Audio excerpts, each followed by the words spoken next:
Assalamualaikum warahmatullahi wabarakatuh. Sebelumnya perkenalkan saya Cevi Batiar dari Prodi Manajemen Universitas Trisakti Bekasi. Pada kesempatan kali ini saya akan menjelaskan atau menerangkan mata kuliah pasar uang dan modal dengan konsep dasar manajemen di pasar modal dengan dosen pengampu yaitu Bapak Mulyono SHMM. Oke, langsung aja untuk mengefisienkan waktu kita ke pembahasan yang pertama yaitu ada konsep dasar pasar modal. Di sini ada pengertian pasar modal.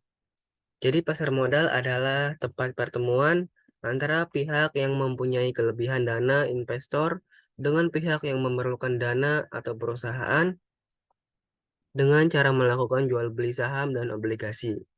Pasar modal merupakan pasar untuk berbagai instrumen keuangan jangka pendek atau panjang yang dapat dipertukarkan, baik yang diterlibatkan oleh pemerintah maupun yang diterbitkan oleh badan usaha swasta. Kemudian ada peran pasar modal. Sebagai sarana bagi perusahaan untuk memperoleh dana investor yang nantinya bisa dimanfaatkan untuk pengembangan usaha, ekspansi, penambahan modal kerja, dan lain-lain. Kemudian menjadi sarana bagi masyarakat untuk berinvestasi pada instrumen keuangan seperti saham, obligasi, reksadana, dan lain-lain. Di Indonesia, kegiatan pasar modal diatur dalam Undang-Undang Tahun 1995 tentang pasar modal,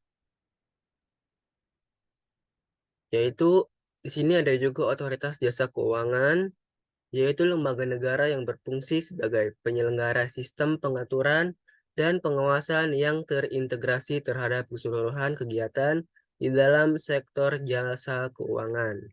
Dalam struktur organisasi pemerintahan, OJK berada di bawah Menteri Keuangan. Kemudian, Otoritas Jasa Keuangan atau OJK ini memiliki tugas mengeluarkan izin usaha.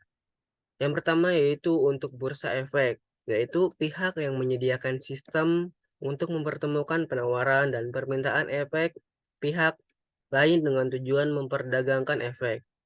Kemudian untuk perusahaan efek, yaitu pihak yang melakukan kegiatan usaha sebagai penjamin efek, perantara pedagang efek, dan atau manajer investasi. Kemudian untuk KPEI, yaitu lembaga yang memiliki wewenang dalam menyediakan layanan jasa clearing dan penjaminan penyelesaian transaksi bursa. Kemudian untuk KSEI, di sini lembaga yang berfungsi untuk menyediakan jasa kustodian sentral dan penyelesaian transaksi efek. Kemudian ada juga di sini lembaga penunjang pasar modal. Yang pertama ada kustodian, yaitu pihak yang memberikan jasa penitipan efek dan harta lain yang berkaitan dengan efek, serta jasa lain termasuk menerima dividen, bunga, dan hak-hak lain, menyelesaikan transaksi efek, dan mewakili pemegang rekening efek yang menjadi nasabahnya. Kemudian yang kedua ada Biro Administrasi Efek. Di sini pihak yang berdasarkan kontrak dengan emiten melaksanakan pencatatan pemilikan efek dan pembagian baik yang berkaitan dengan efek. Kemudian yang ketiga ada wali amanat. Di sini pihak yang dipercaya untuk mewakili kepentingan pemegang efek yang bersifat utang. Ada juga di sini mekanisme perdagangan pasar modal. Nah, pasar modal di Indonesia terdiri dari pasar perdana atau primary market dan pasar sekunder atau secondary market.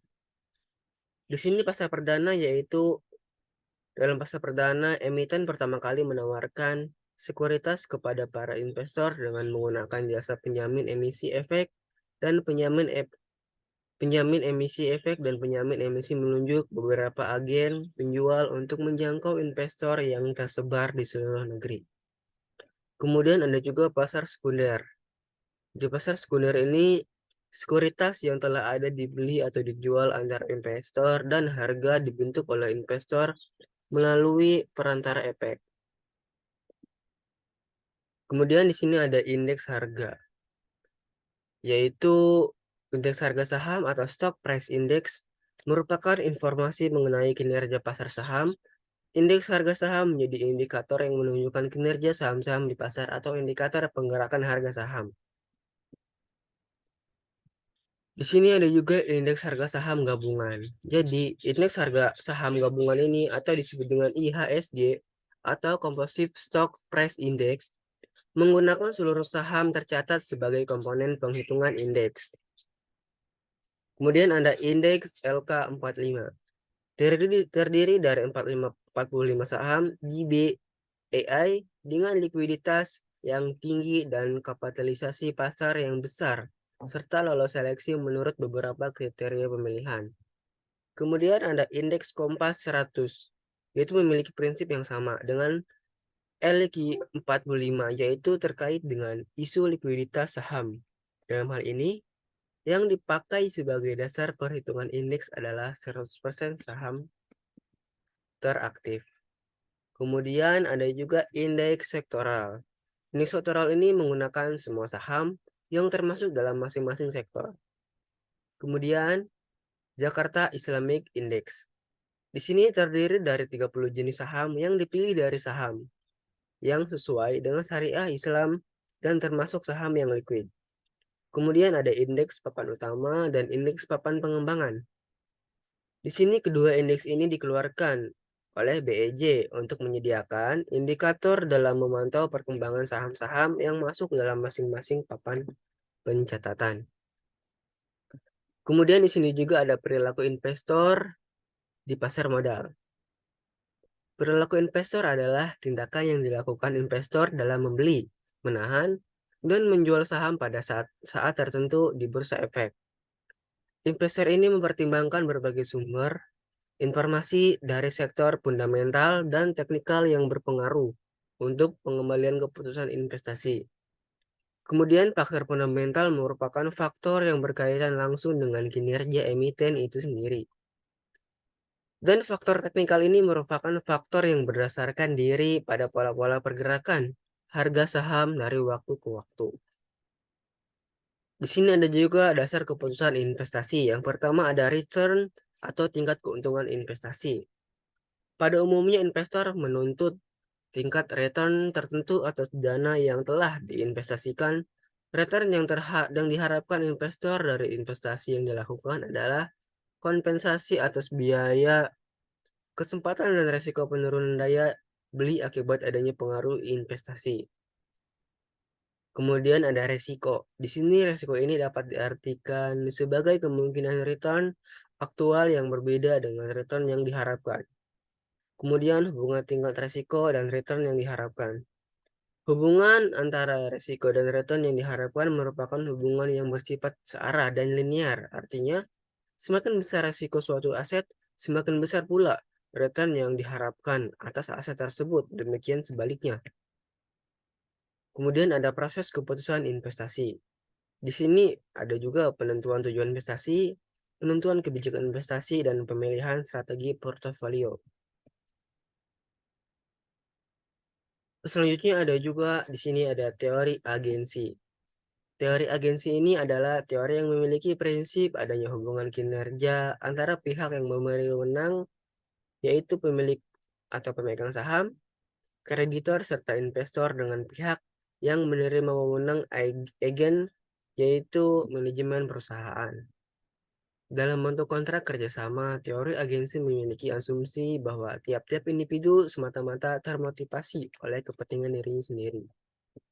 Kemudian di sini ada Kemudian selanjutnya di sini ada teori Stewart, yaitu teori yang menggambarkan situasi di mana para manajer tidak termotivasi oleh tujuan-tujuan individu, tetapi lebih ditunjukkan pada sasaran hasil utama untuk kepentingan organisasi. Dalam teori stewardship, manajer akan berperilaku sesuai kepentingan bersama. Ketika kepentingan steward dan memiliki tidak sama, steward akan berusaha bekerja sama daripada menentangnya. Kemudian steward merasa kepentingan bersama dan berperilaku sesuai perilaku pemilik adalah pertimbangan yang rasional karena steward lebih memilih usaha dalam mencapai tujuan organisasi. Oke, baik, mungkin cukup sekian pemaparan presentasi dari saya dan kurang lebihnya mohon maaf. Assalamualaikum warahmatullahi wabarakatuh. Dan terima kasih.